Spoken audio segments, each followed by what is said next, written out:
Բարև ձեզ հարգելի հետևորդներ, շարունակում ենք մեր հերթական հաղորդումը։ Մինչ բուն հաղորդմանը անցնելը կխնդրեմ ձեզ բաժանորդագրվեք մեր YouTube ալիքին, սեղմեք զանգակ, դրեք լայք, ինչպես նաև կարող եք կիսվել ձեր ընկերների եւ ձեր բարեկամների հետ։ Կարող եք կիսվել բարձր դասանի երեխաների եւ ուսանողների հետ, քանի որ իմ հաղորդումը զարգացնում է վերլուծելու եւ տրամաբանելու ունակությունը։ Հիշեցնեմ ձեզ, որ ապրիլի 24-ին Եղեռնի զոհերի հիշատակին տուրք մատուցելու համար ազգասերների խումբը եւ Քոչարի ազգային վերածնունդ կուսակցությունը կազմակերպում է երթ, ովքեր կցանկանան միանալ մեզ ժամը 11-ին եղեք համալիրի աստիճանների դիմաց, այնտեղ կտեսնեք մեր պաստառները, տրաֆառետները, դրոշները եւ այլն։ Եվ մեկ հիշեցում, որ ամսի 23-ին Երևանի ժամանակով երեկոյան 22:00-ին հանդիպում կլինի պատմաբան հասարակական գործիչ Ստեփան Հասան Ջալալյանի հետ, որը իմ ներկայացրած բազում անգամ գոված եւ ճշգրիտ Արցախի Հասան Ջալալ Դոլաների օրինական ժառանգորդն է։ Հարցը կլինի արդիական Արցախի վիճակը ինչ են անում եւ ընդհանուր Հայաստանի եւ պատմական վիճակները շատ հետաքրքիր կլինի։ Ովքեր կցանկանան մեր Telegram ալիքում կմտնեն, կարող են հարցեր տալ, իսկ եթե ոչ, կարող եք հաջորդ օրը դիտել YouTube-ում։ Սկսենք հաղորդումը։ Հաղորդումը այսօր կսկսենք մեր կրկին անգամ Քրիստոս հարյավի մեռելոց օրհնյալ է հարությունը Քրիստոսի եւ մեզ եւ ձեզ Սուրբ Ավետիս տոնական խոսքով, որից հետո կշարունակենք հաղորդումը։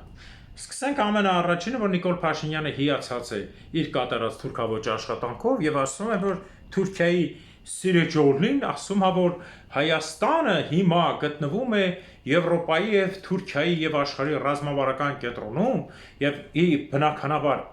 պատիվ եւ ջանքեր Նիկոլ Փաշինյանի թանել չէ փրթած մածուն այն որ մի հատ լավ անընդհատ ինտերնետով ֆռում է մի հատ բան կա գայլը որ ասում է մրսում ես ոչխարին ասում է հա ասում է դե արի քեզ ուտեմ կտականաս հիմա այս վիճակն է օծի բերանը գնացել է ուզում է իրան դուդուկի տեղ ընդունի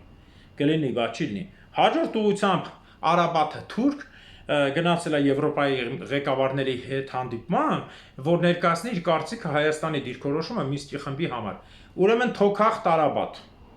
թոքախտ կնգաթեթ, փոշեկուլ անող լեզվով ու բերանով փոշեկուլ անող եւ ետևի շարժիչով Թուրքիա հետևանց մտնող Արաբաթ։ Դու քո հետևանց Նիկոլը եւ քո բոլոր տերերը Հայաստանում գտնվող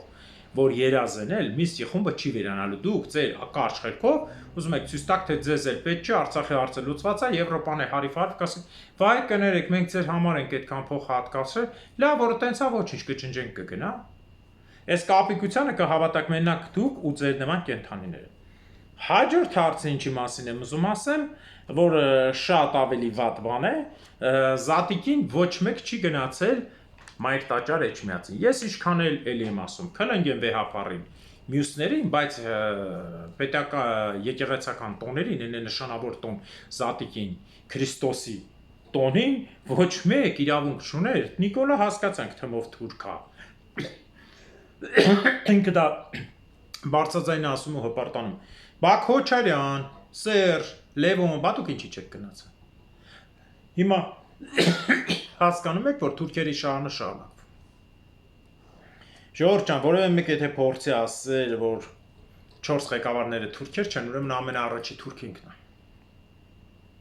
Որտեղ ես ինչքան էլ չսիրեմ վեհապարին, ես այդ տոնին այսօր եկեղեցի գնացել եմ։ Դա վեհապարի հետ կապ չունի։ Դա Քրիստոսի տոնն է, ոչ թե մատուցողների մեխանիկ մեքենայությունների։ Բարձ դա Դե որ տենց է սիթիու բան մի գնացեք այդ փողերը բոլորը գնում են Նիկոլին, Սաշիկին, Սերժին, Լևոնին, Քոչարյանին եւ այլն։ Մի գնացեք ուրիշ խանութներ, իրանց է պատկանում։ Բանկեր մի գնացեք, հանկերից ոսկի մի օգտվեք, ոչինչ մի արեք։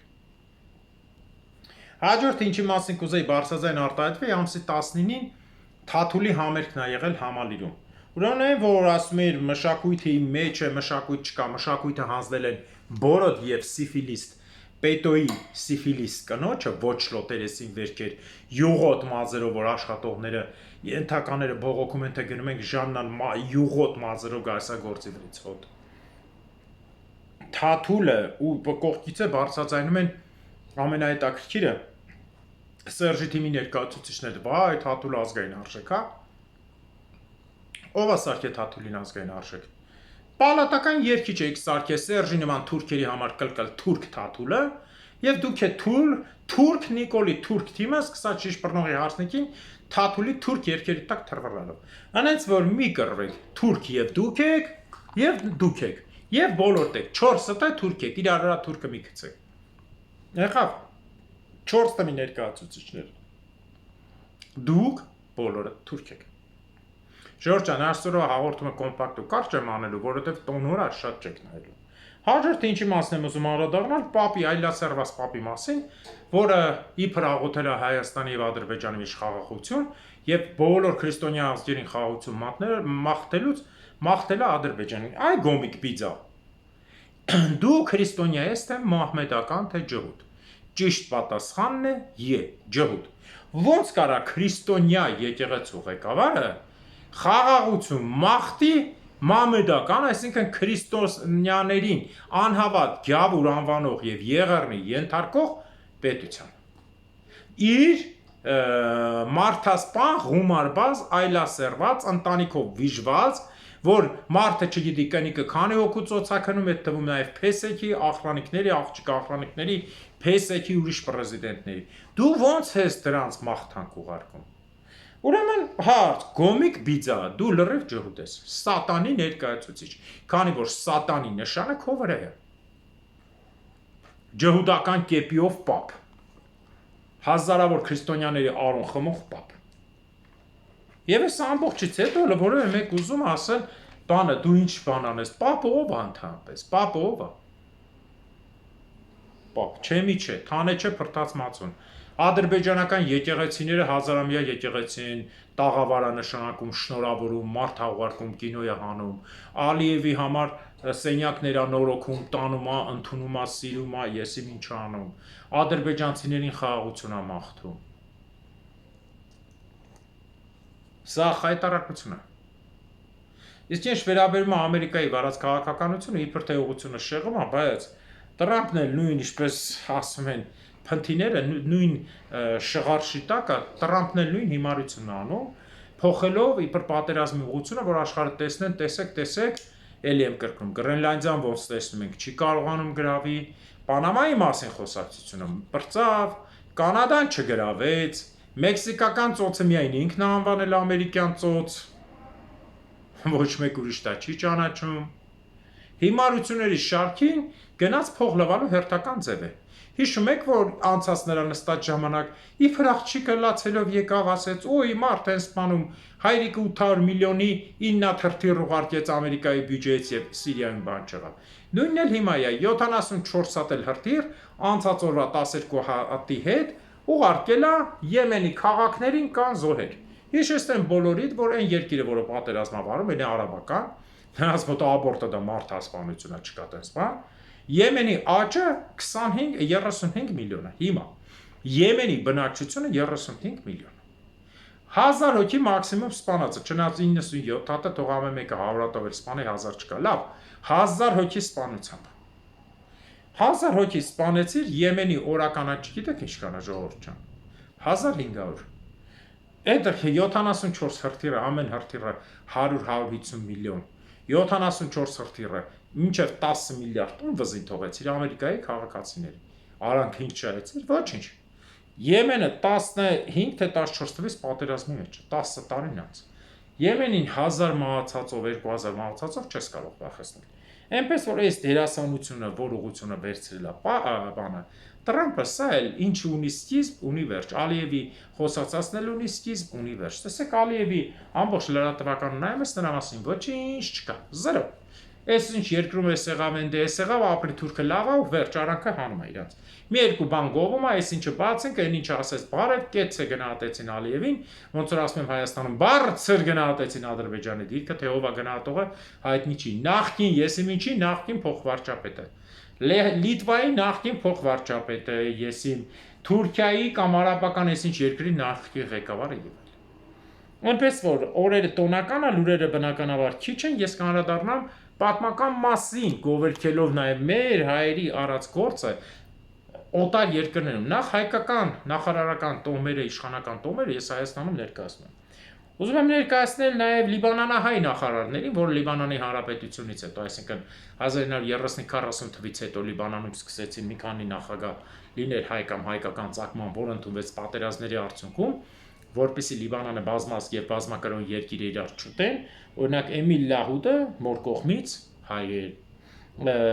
ինչպես նաեւ Էլիաս Սարգիսը հոր կողմից հայ էր, մոր կողմից Ղպտի, բարձ է։ Եվ նախարարներ մի շարք կային, ես այսօր միայն կներկայացնեմ Քերիմ Բագրատունու համար, որով լիբանանյան երկու հայ ղեկավարների հետ բավական համագործակցել է, բայց նրա ուղղությունը համարում էին ավելի շատ արաբական, ճիշտ է ինքը մարոնիտ արաբական եկեղեցուն էր պատկանում, բայց էթնիկ հայ էր։ Նա նույնիսկ կարողացել է այնքան, ոնց ասեմ, արաբամոլ ա եղել, դա նրա հայկական գործունեությունների մասին շատ չեն ասում, միգուցե հայերի մասին էլ արել, որ արաբներն էլ են նրան շատ սիրել, բացառությամբ, երբ որ նա սկսում արդեն դեմ դուրս գալ այն ուղղությանը, որ Սիրիային ա վտարում, Իսրայելի դատապարտում է Իսրայելի Հեզբոլայի դեմ պայքարում, որից հետո սկսվում է նրա հանդեպ որսը, չնայած որսը տենց է չի ստացվում, նրան հանում են իր կուսակցության ղեկավարի պաշտոնից, որից հետո նա անցնում է սիրիական կողմ եւ սկսում է խորհուրդներ տալ սիրիական կողմում։ Այսինքն ասածս որն է, նրա մասին շատ մեծ ինֆորմացիա չկա, բայց ըստ երևույթին իմ կարծիքով նա որ կարողացել է 3 նախագահների հետ էլ աշխատի, սա բավական մեծ փորձ է։ Պատկերացրեք, ինքը աշխատել է ու եղել է նախարար, եղել է խորհրդական, դրա խորհրդին ենթարկվել են կուսակցության ղեկավար, լեգիոններ է ունեցել, զորքեր, որի խմբավորման ղեկավարն է եղել, որից հետո շատ արդեն մեծ չափ ավերցել, գնացել Յասիր Արաֆատին հանդիպել, այսինքն ընդունված մարդ է եղել արաբական աշխարհում, եւ որ արդեն սկսել է ջհուդների դեմ ուղիղ խոսալ, դրա համար նրան ներկայացնում են իբր վատ մարդ, ոնց որ ներկայացնում է ցանկացած հայ, ով դեմ է դուրս գալիս Թուրքին ու ջհուդին, եւ այդպես իբր թե դավաճան է, բայց նրա գործի մեջ դավաճանություն չկա, մարդ որ դավաճան լիներ, հարգելիներս 3 նախագահների եւ կողքի երկրների ղեկավարները նրան չէին ընդունի նախարար տեղով, նրան առաջ չէին տա ու այդ թվում նաեւ Սիրիայում։ Ասածս ինչ է, որ մենք դեռ ունենք ուսումնասիրելու շատ նախարարական տարեր արդի, ովքեր եղել են տարբեր երկրներում նախարարներ, եւ նրանք առաջ են քաշել հայկական մի շարք հարցեր, պաշտպանություն հայկական խմբի, հիմա մեկը կելնի կասի հայերին չի պաշտպանել, տակ հեսա կգրեն Լիբանանի հայերը, մյուսն է կասի չէ, իրոք ինքը գաղտնի գործար է։ Սա արդեն ավելի ճիշտ կիմանան տեղի մարդիկ, որովհետեւ երբ որ մեկի մասին նշվում է, ուրեմն նրա անհրաժեշտությունը կա։ Ցավոք սրտի այսօրվա դրությամբ Հայաստանում ոչ մեկին չեն թողնում իմանան օտար երկրներում հայերին, որոնք բարձր պոստ են իմացել։ Օրինակ հայերից ով գիտի, մի հատ բան գիտեն, Պողոս Նուբար Փաշա։ Հա, Պողոս Նուբար Փաշա, Եգիպտոսի։ Մնացածի մասին չգիտեն, իսկ աշխարհում բազում երկրներ կան, որոնց հիմնադիրը, ստեղծողը կամ առաջին մարդը եղել է հայը, օրինակ ղազախները մի քանի ասել են բլոգերներ, որ հիանում են շնորհակալություն են հայտնում հայ ժողովրդին, ի պատիվ Միրզոյանին, որը հատուկ զեկույց էր գրել Ստալինին, Ղազախստանում տեղի ունեցած 3 միլիոն մարդու կոտորածի համար սովից կենթանիների եւ այլն այս մասին հաղորդումը ներկայացրել է, դրա համար Միրզոյանից վախենալով ստիպված Միրզոյանին նշանակեցին ղեկավար, իսկ Միրզոյանը թույլ չտալով, որ ջհուդական կրեմլական զորքերը տեղի ժողովրդին կոտորեն, որից հետո այդտեղ են բերում չեչեններին հայերին, կարողացավ առանձին ստեղծել ղազախական ՍՍՀ, հետագայում ղազախական սովետական սոցիալիստական հանրապետություն այսօրվա Ղազախստանը։ Այսինքն մենք շատ երկրներում ունենք, օրինակ որևէ մեկը գիտեք, որ Բիրմայի կամ Մյանմարի հիմնադիր ղեկավարը եղել է ադմիրալ հայ հնդկական հարուստների ընտանիքից, որը անկախություն բերել Բիրմային Անգլիայի դեմ պայքարից մեծ Հնդստան գաղութը վերածերումից։ Սա հոյակապ մենք մարդիկ ենք ունեցել, ինչ է նշանակում սա, ինչպես են անգամ ասեց մեր պրոֆեսոր պարոն Ուստյանը, ցանկացած տեղ հայերը գնացել են, որ իրենցը դնեն եւ շատանան բազմեն։ Եվ եկել է այն ժամանակը, որ մենք սկսելու ենք անջատել իսկական հայը ֆիկտիվ հայերեն խոսացողից, իսկ ով ներկայացնում է իսկական գենը, նա էլ հաղթել է։ Ես միշտ ասել եմ ու այսօր էլ կրկնում եմ այս ուրախորով Աստծո Քրիստոսի օրով, որ Աստված թող արժանին պատժի ներքին ու արտաքին թշնամիներին, հատկապես ներքինին, որտեղ նրանք տականք են, տակից են, լկտի են ու ծախված։ Աստված թող արժանին պատժի ամալեկների թշնամիներին, հաջորդ տարին Արցախում, Նախիջևանում, Գանձակում, Բագարանում, հաջորդ տարին Վանանդում, Մուշում, Վանում, Սասունում, Բաբերդում, Կիլիկիայում, Կարինում, Անգորայում եւ Պորսում։ Ամեն